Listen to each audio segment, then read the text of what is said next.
لاہور کا آپ نے ذکر کیا. لاہور چونکہ ہمارا آنا جانا ہوتا ہے, آپ کا جو حلقہ ہے وہاں آنا جانا نہیں, کو اندازہ نہیں ہے کہ وہ کتنا بدلا ہے. تو لاہور میں ایک تو صفائی ہم نے دیکھی کہ بڑا صاف ستھرا شہر ہو گیا ہے, اور پھر یہ کہ وہاں پہ واقعی میں آپ کو سچی بات بتا رہا ہوں, میں مسلم لیگ نون سے نہیں ہوں لیکن میں اس بات کا اعتراف کرتا ہوں کہ تبدیلی محسوس ہو رہی ہے. پنڈی میں بھی اس دفعہ جو ہے نا میں نے دیکھا کہ تبدیلی.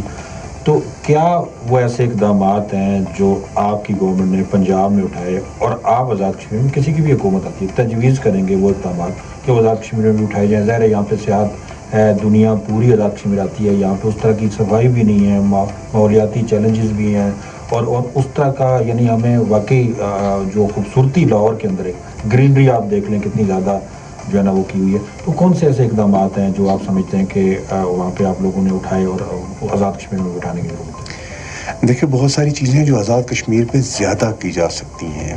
لاہور میں جو کچھ ہو رہا ہے یا پنجاب پورے میں جو کچھ ہو رہا ہے, ہاسپٹلز ہیں وہ ماشاءاللہ یہاں آزاد کشمیر میں بھی ہیں.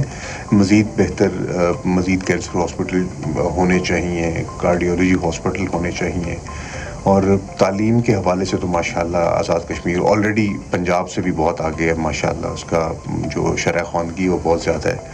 اور اس کے علاوہ یہاں پہ جو سب سے زیادہ کام کرنے والا ہے جو میں سمجھتا ہوں, یہ ایسا ایریا ہے جہاں پوری دنیا کو یہ گریب کر سکتے ہیں, سیاحت کے لیے لے کے آ سکتے ہیں. اس کے اوپر لوگوں کو ایجوکیٹ بھی کرنا چاہیے.